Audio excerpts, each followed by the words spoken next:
So তোমার অনুভূতি বলো।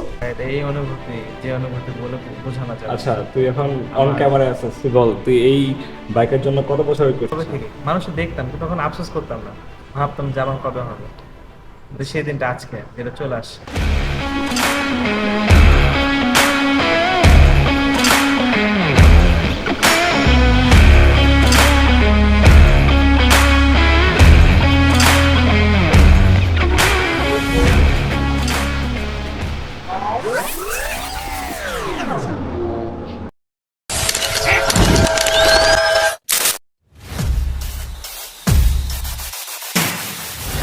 ভাই এত গরম, প্রচন্ড পরিমাণ রোদ। এই বাবুরা দেখি সরো। হ্যাঁ হ্যাঁ হ্যাঁ, বলো বলো, কিছু বলবা? ও আচ্ছা, ওইটাকে বলতেছে। তো বাইরে এখন প্রচন্ড পরিমাণ গরম। তো এই গরমে আসলে গ্লাভ ছাড়া বের হলে, যেহেতু অনেকক্ষণ ধরে রাইড করতে হবে, সেক্ষেত্রে গ্লাভসটা পরা অবশ্যই উচিত। এই গাইস, আসসালামু আলাইকুম সবাইকে, welcome to my blog. I am Hasan. So আজকে আমি যাচ্ছি নতুন একটা বাইক কিনতে। আমার আমার জন্য না, আমার ফ্রেন্ডের জন্য। তো গেস করেন 2 লাখ থেকে 2,60,70,000-এর মধ্যে কোন বাইকটা আমরা কিনতে যাচ্ছি। সো আপনারা গেস করতে থাকেন। আমি চলে যাচ্ছি এখন মোহাম্মদপুরের মোটর লাইফ যে শোরুমটা রয়েছে। সো আমি ধানমন্ডি হয়ে স্ট্রেইট ফরওয়ার্ড যাব, একেবারে সোজাই হচ্ছে মোহাম্মদপুরের মোটর লাইফ যে শোরুমটা। সো আসলে নতুন বাইক কেনার অনুভূতিটাই অন্যরকম। সো এই ফিলিংসটাই তুলে ধরার জন্য আপনাদের মাঝে চলে এলাম। দেখি ওর কি পরিমাণ এক্সাইটমেন্ট বাইকের প্রতি। আমি একটু আগে ফোনে কথা বলছিলাম যে কি অবস্থা, বলে ভাই রাতে ঘুম হয় নাই আমার। কেন? এক্সাইটমেন্ট এত বেশি ছিল।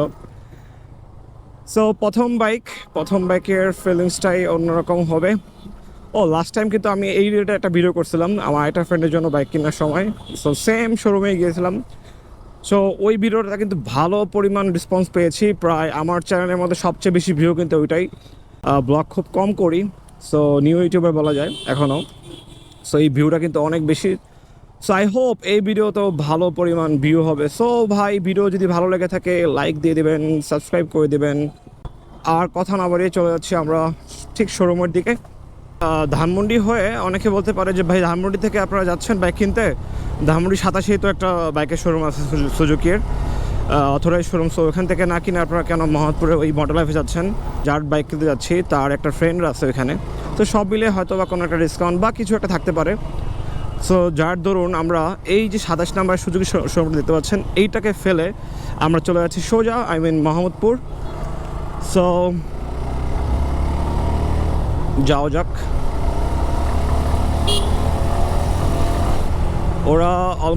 ওরা তো বসিলা দিয়ে আসবে, তো বসিলা দিয়ে আসলে অলমোস্ট মানে চলে আসছে। Let's go. সো গাইস, চলে আসছি সুজুকি শোরুমে। এই যে আমার ফ্রেন্ড দুইটা বসে আছে এখানে। সো আমি আগে বাইকটা পার্কিং করি। বাহ, পার্কিংয়ের জন্য তো আমার জন্য মনে হচ্ছে আগে থেকেই সো বসিলা থেকে আসলো ওইখান থেকে, আর হচ্ছে ধানমন্ডি থেকে আসলে আপনারা এখান থেকে আসতে পারেন। একটু আগে তালা মেরে নেই। সো গাইস, ঢুকা যাক। আবার ওরা ওখানে 2 তলা বসে আছে। সো আমরা 2 তলায় চলে যাচ্ছি।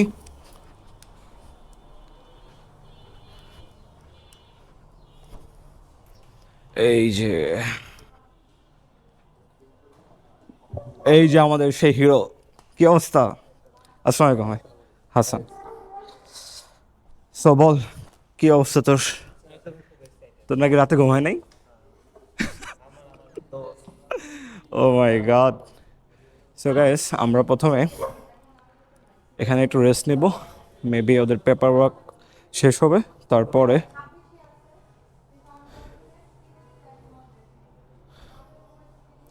সো গেস করতে থাকেন কোন বাইকটা আমরা কিনতে পারি। আর এখানে ওদের পেপার ওয়ার্ক চলতেছে মেবি। তো সব কাজ শেষ হলে আবার আমরা ফিরবো আমাদের ব্লগে। তো আপাতত এই পর্যন্ত থাকো।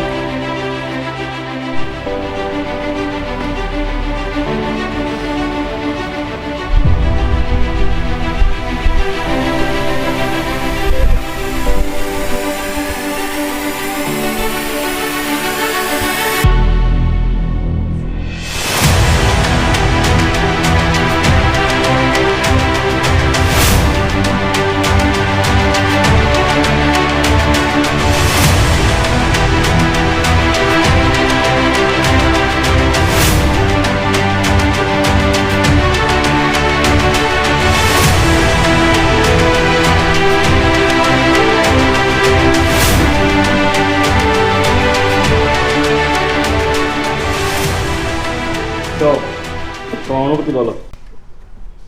ভাই, এটা এই অনুভূতি যে অনুভূতি বলে বোঝানো যাবে না। আচ্ছা, তুই এখন অন ক্যামেরায় আছিস, তুই বল তুই এই বাইকের জন্য কত বছর ওয়েট করছিস? ভাই, আমার জন্মের পর থেকে যখন থেকে আমি বুঝি ভাই, ঠিক আছে, যখন থেকে আমি বুঝি আচ্ছা তখন থেকে তার মানে বুঝে নেই আচ্ছা একটা আচ্ছা ছেলে মানুষের একটা বাইকের প্রতি বা সাইকেলের প্রতি ফিলিংসটা কবে থেকে আসতে পারে। কবে আচ্ছা। থেকে মানুষের দেখতাম কিন্তু তখন আফসোস করতাম না, ভাবতাম যে আমার কবে হবে, কিন্তু সেই দিনটা আজকে যেটা চলে আসছে। না, একেবারে সবচেয়ে বেশি মানে কখন তুই সিরিয়াসলি হয়েছিস যে বাইক তোর কেনা লাগবে? সিরিয়াসলি এটা বলতে আমার কিনা এখনো ইচ্ছা ছিল না, আরো মাস দুই পরে কেনার কথা ছিল। আমার একটা দোস্ত আছে, বেস্ট ফ্রেন্ড, হুম। ঠিক আছে, যেটাকে আমার সামনে আমাকে প্যারা দিচ্ছে যে কিনবি যেহেতু আগে কিনে ফেল, তো আমিও ওই হিসাব করে তাতে করে কিনে ফেলছি।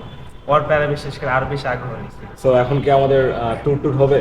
ইনশাল্লাহ হবে, বাসা থাকলে আল্লাহ পাক যদি বাঁচায় রাখে। তো তোর ইনশাল্লাহ তোর হবে। তো আমরা টার্গেট আছে। তোর তো আমরা ফোন দিলেই পাই না, এখন কি অবস্থা বল? এখন তো ভাই বিষয়টা আলাদা ভাই, আমার এখন সব পুরোই জিনিস আলাদা। আসতেছে। সবকিছু সবকিছু, একদিকে, বাইক ট্যুর আরেকদিকে, তাই তো? হ্যাঁ, বাড়ি আছে, সো বাইক গাইস, আছে, নতুন নতুন সবকিছু। ব্লগ পেতে আপনারা সাবস্ক্রাইব করে রাখেন। আমাদের এই ফ্রেন্ডেরও হয়ে গেল, সো 3টা বাইক মিলে এবার থেকে আমার এখন বউ বাকি শুধু আছে। ট্যুর। তোর বউ বাকি আছে? আমার এখন বউ বাকি গাইস, আছে। তোমার সবাই দোয়া করো।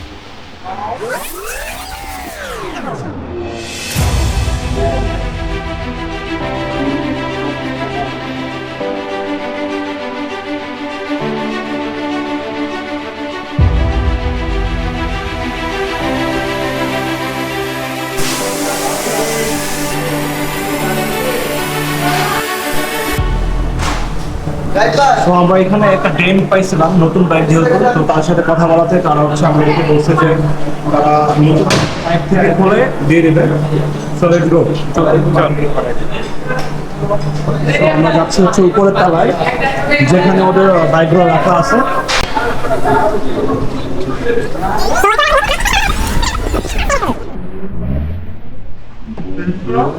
আর এটাও কিন্তু ওকে আছে, আমি ঠিক আছে, হ্যাঁ, ওকে। তো এই দুইটা পার্ট আমি আরেকটি নতুন বাইক থেকে সেম যে পাঁচটা রয়েছে ওটা স্টক খুলে তারপর দিবে আর কি ওরা। সেই জিনিসটা আমার খুব ভালো লাগছে, যেটা খুব দ্রুত রেসপন্স করছে ব্যাপারটাতে।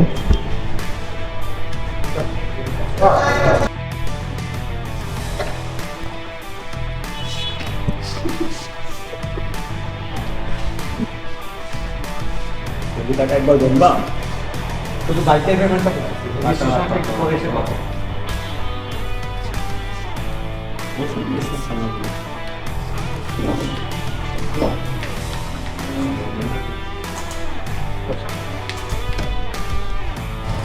তো গাইস, আমাদের বাইক এখন পুরো রেডি।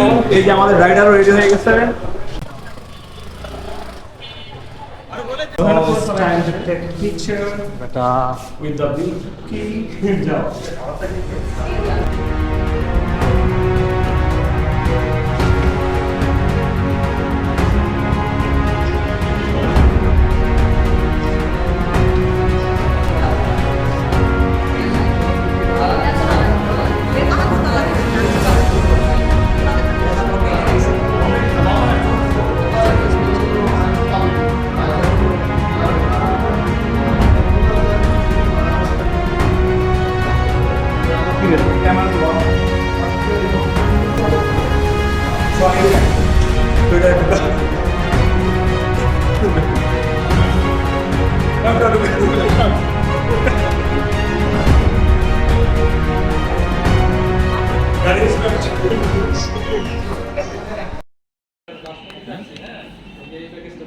বাসমতি খাচ্ছি, একটা প্লেট করে 3 জনের তিনটা, হ্যাঁ তিনটা, সিঙ্গেলটা তিনটা। না এক্সট্রা এক্সট্রা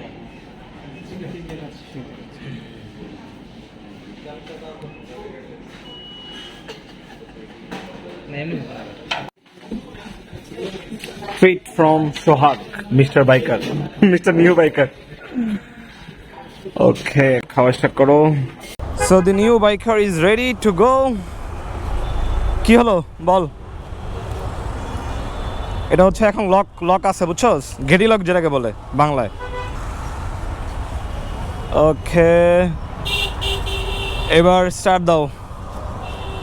আহা, নতুন চাবি না?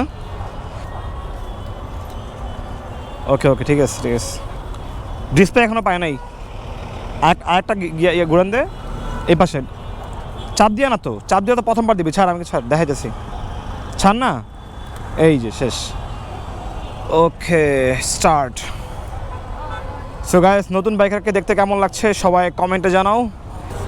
ওকে, ও যেহেতু এখন একেবারে নতুন চালক, তার মধ্যে হচ্ছে এখানে বাম্পার নেই, সো এখন আপাতত ও চালাবে বাইকটা। তারপরে গিয়ে একটা ফাঁকা জায়গায় গিয়ে ও চালাবে। স্টার্ট হয় না, এখন স্টার্ট দিচ্ছি। দাঁড়া, ওয়েট, কিরে নতুন বাইক নিয়ে এগোচ্ছি আমরা। আগে একটা ফাঁকা জায়গায় যাব প্রথমে, তারপরে ওকে দিব রাইড করতে। সো চলুন আমরা আগে একটা ফাঁকা জায়গায় যাই। আমরা এখন যাব বসিলার দিকে, সোহাগদের বাড়ি ওই দিকেরই, ওই দিকটাই যাব। Let's go. ও সরি গাইস, আমরা আগে তেল নিব। সো ওরা হচ্ছে এখান থেকে মাত্র 1 লিটার তেল দিছে। হ্যাঁ, এখন এই 1 লিটার তেল নিয়ে আমরা যাব হচ্ছে সম্ভবত 5 কিলো। না রে, এখান থেকে ট্রাস্ট কি 5 কিলো? আচ্ছা, এত হবে না। সো 3-3.5 কিলো হতে পারে। ওকে, সো আগে প্রথম কাজ হচ্ছে আমাদের ট্রাস্টে যাব। ট্রাস্ট থেকে আমাদের তেল নেওয়া, তেল ফুল ট্যাঙ্ক করব, তারপরে হচ্ছে বসিলার দিকে রওনা দিব। সো গাইস, আমরা হচ্ছে তেল নেওয়ার জন্য পাম্প স্টেশনে চলে আসছি। আমরা চলে আসছি ট্রাস্ট ফিলিং স্টেশনে। সো আগে তেল বই, তারপরে যাই, যেহেতু নতুন বাইক একেবারে ট্যাঙ্ক খালি। সো গাইস, যারা এই পর্যন্ত ভিডিওটা দেখছেন সবাইকে অসংখ্য ধন্যবাদ। আমাদের আসলে ট্রাস্ট থেকে তেল আনতে আনতে এই পর্যন্ত আসতে আমাদের হাত থেকে অনেকটা সময় চলে গেছে, আর অলমোস্ট এখন 6:30 বেজে গেছে, যার ফলে একটু পরে সন্ধ্যা হয়ে যাবে। সো আমরা চাচ্ছি না এই ভিডিওটাকে আর লং করি। সো আমরা এই ভিডিওটা আরেকটা নেক্সট পার্ট করব, যে পার্টে এই বাইকের সম্পূর্ণ ডিটেলস, কত টাকা ডিসকাউন্টে পরে পড়লো এবং বাইকের ফুল রিভিউটা দিব। সো সবাইকে নেক্সট পার্টটা দেখার জন্য আমন্ত্রণ রইল। আর আমার এই ভিডিওটা ভালো লাগলে অবশ্যই সাবস্ক্রাইব করে দিবেন। সবাইকে ধন্যবাদ।